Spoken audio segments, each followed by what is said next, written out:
রাজেশ শিল্পা ব্লগে আপনাদের স্বাগতম। আজকের নিবেদন গোপালের আমের আঁটি পোতা। গোপালকে মাঝে মাঝে ধার করতে হতো। সে একবার এক মহাজনের কাছ থেকে বেশ কিছু টাকা ধার নিয়েছিল। আজ দেব কাল দেব বলে সে টাকা আর ফেরত দেওয়া সম্ভব হয়নি। সেই মহাজন গোপালকে একদিন বাজারের মধ্যে পাকড়াও করে বলল, আমার টাকাগুলো ভালোই ভালোই দিয়ে দাও তো মানিক, নইলে আজ তোমায় আমি ছাড়ছি না। মহাজনের দ্বারা অপমানিত হয়ে গোপাল বলল, টাকা কি দেব না বলেছি?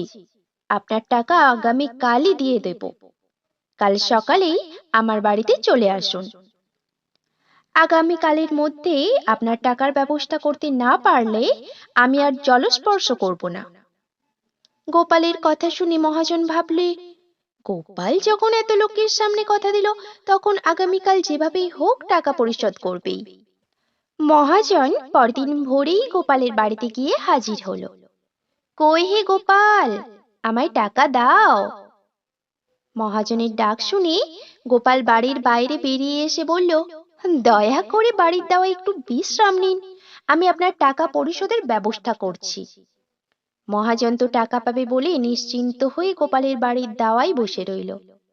কিছুক্ষণ পরে গোপাল আর গোপালের ছেলে বাড়ির সামনের মাঠে 20 হাত অন্তর অন্তর আমের আঁটি পুঁততে লাগলো।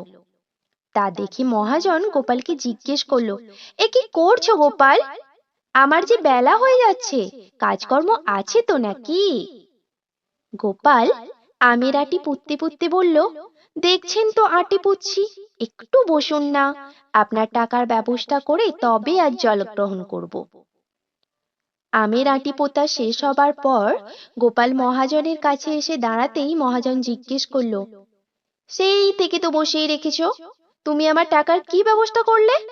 মহাজনের কথা শুনে গোপাল মুচকি হেসে বললে, এতক্ষণ ধরে তো আপনার টাকা শোধের ব্যবস্থা করলুম মশাই। মহাজন তো অবাক, তার মানে? তুমি তো আমের আঁটি পুঁতলে, কিন্তু এতে আমার টাকা শোধের কি ব্যবস্থা হলো তা তো বুঝতে পারলাম না। গোপাল বলল, এই যে আমের আঁটিগুলো পুঁতলাম, তাতে আম গাছ হবে, এবং অতগুলো আম গাছে যা ফলবে তা তো আর কম নয়। 2 বছরের আমের টাকায় আপনার সব দেনা পরিশোধ হয়ে যাবে। আপনাকে যখন কথা দিয়েছি আজই টাকা শোধের ব্যবস্থা করব, তাই ব্যবস্থা করে দিলুম। 2 বছরের জন্য আমের ইজারা আপনাকে দিয়ে দিলুম। আর ভাবছেন কেন? ধরুন টাকা আপনার বলতে গেলে পেয়ে গেলেন। গোপালের কথা শুনে পাওনাদার মহাজন হাসবে কি কাঁদবে কিছুই ঠিক করতে পারল না। শেষ পর্যন্ত বেচারা হেসেই ফেলল। গোপাল বলল, টাকা নগদ পেয়ে গেলেন বলেই হাসি আর ধরে না যে দাদার।